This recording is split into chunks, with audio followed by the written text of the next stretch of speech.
आप सबका बहुत बहुत स्वागत है शाश्वत सत्य परम सत्य में। सत्य अर्थात शिवत्व ज्ञान। इस संसार में व्यक्ति को कैसे रहना है ताकि संसार में कोई भी दुख तकलीफ़ आपको छू ना सके।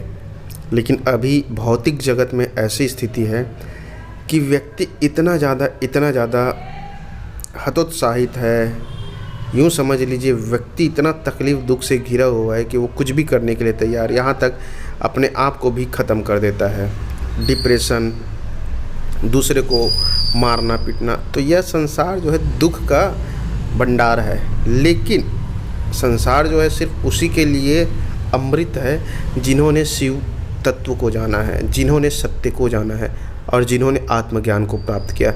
सिर्फ उसी व्यक्ति के लिए यह संसार जो है अमृत की तरह है। और यहाँ जब तक वो जिएगा वह पूर्ण आनंद में जिएगा, एक एक पल खुशियों से जिएगा। जिस तरह से बच्चा निर्मल निर्बोध रहता है उसी तरह से, और दुख तकलीफ़ उसको छुएगा भी नहीं, क्योंकि वह जानता है इन सब तकलीफ़ों के आने का कारण क्या है, किस कारण से आया। क्योंकि आत्मज्ञान आपको ऐसी दृष्टि देता है, तीसरा आँख आपका खोल देता है। और शिवत्व सत्य का ज्ञान ऐसी चीज़ है जो इस पूरे ब्रह्मांड में विरला है, अनमोल है। इसके जैसा कोई भी चीज़ नहीं है। यह अमृत है। सत्य जो है, सत्य जिसको मिल गया उसका जीवन सब कुछ पूर्ण रूप से तरनतार हो गया। तो दुख तो हर चीज़ में है, लेकिन सिर्फ सत्य के व्यक्ति को दुख नहीं छू सकता। क्योंकि शिवत्व अर्थात पूरे ब्रह्मांड का मालिक, सत्य अर्थात पूरे सृष्टि का रचनाकार। तो उसके आधार पे आप हर चीज़ को देख लोगे, कहाँ पे क्या है, कहाँ पे क्या नहीं है, क्या कैसे लोग हैं, किस तरह से लोग आपके लिए हैं, आपके लिए सच्चा है कि आपको सिर्फ और सिर्फ मतलब के लिए यूज़ करता है। यह सब कुछ आपको आत्मज्ञान से दिख जाएगा। आपकी तीसरी आँख जो है हमेशा आपको जागृत रखेगा, यहाँ तक कि विषय वासना दुख तकलीफ़ को भी नहीं आने देगा। और शरीर जब छोड़ने की अवस्था आएगी तो पूर्ण रूप से आप शरीर को विलीन करके जाएंगे। यह होता है परम सत्य की, आत्मज्ञान की शक्ति। आत्मज्ञान की इतनी ज़्यादा शक्ति है कि यह संसार के पार भी जाओगे तो भी आप वहाँ पे खुशी रहोगे, अर्थात मोक्ष की स्थिति में रहोगे, मुक्ति की स्थिति में रहोगे। और जब तक संसार में भी रहोगे तो कोई भी तकलीफ आपको नहीं छू सकता। तब बात आती है, यह सबका आधार सत्य है, शिवत्व है और आत्मज्ञान है। तो आत्मज्ञान को प्राप्त कैसे करना है ताकि संसार आपके लिए एक चुटकी की तरह रहे, एक खुशी की तरह लगे।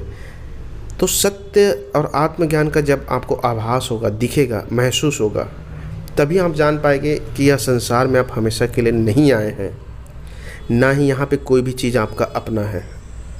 तब यह दृष्टि आपके अंदर आएगी, तब आपके अंदर एक जीने का जो नज़रिया है वह बदल जाएगा। अगर पता चल जाए किसी व्यक्ति को कि वह 2 दिन बाद मरने वाला है, तो जाहिर सी बात है वो आज जो घमंड लेके बैठा है, जो अहंकार लेके बैठा है, जो मैं मेरा करके गुस्सा लेके बैठा है, वह सब खत्म हो जाएगा। वह समझ जाएगा कि 2 दिन की ज़िंदगी को ऐसे गुजारूं कि प्रेम व्यवहार के साथ चले, तब उसकी स्थिति अलग रहेगी। यह सबसे बड़ा आश्चर्य यही है, व्यक्ति जो है जागा नहीं है, सिर्फ आत्मज्ञान से ही जाग सकता है। जागने का अर्थ यह है कि उसे अपनी मृत्यु का बोध नहीं है। जब आपके अंदर आत्मज्ञान होगा, सत्य का ज्ञान होगा, तब आपको वह चीज़ दिखना शुरू हो जाएगा। आपको अपनी मृत्यु भी दिखना शुरू हो जाएगा, संसार की नश्वरता दिखना शुरू हो जाएगा। फिर आप सिर्फ और सिर्फ धन के पीछे नहीं भागेंगे, हर चीज़ को बराबर अहमियत देंगे, जीवन को अहमियत देंगे, एक एक ऊर्जा को अहमियत देंगे। धन के लिए या फिर अहंकार के लिए किसी को तकलीफ़ या दुख नहीं देंगे। यह होता है शिवत्व का पावर, सत्य का पावर। उस समय आपके साथ पूरे ब्रह्मांड की शक्ति चलती है। जैसे भगवान बुद्ध के साथ, भगवान राम के साथ, भगवान महावीर स्वामी के साथ, कृष्ण के साथ जैसे पवित्र शक्तियाँ चलती थी, उसी तरह से आपके साथ भी शक्तियाँ जुड़ जाती है, चलने लगती है। ब्रह्मांड की हर एक शक्ति आपका हर कार्य को करने के लिए तुरंत ही तत्पर हो जाती है। क्योंकि जहाँ पे भी आप रहेंगे आपके पूरे और आवरण बनाकर रख देगा परम सत्य की शक्तियाँ जो है। तो इसके लिए आपको सब कुछ जो है सत्य को जानना होगा। सत्य में ही वह ताकत है, सत्य में ही वह पावर है।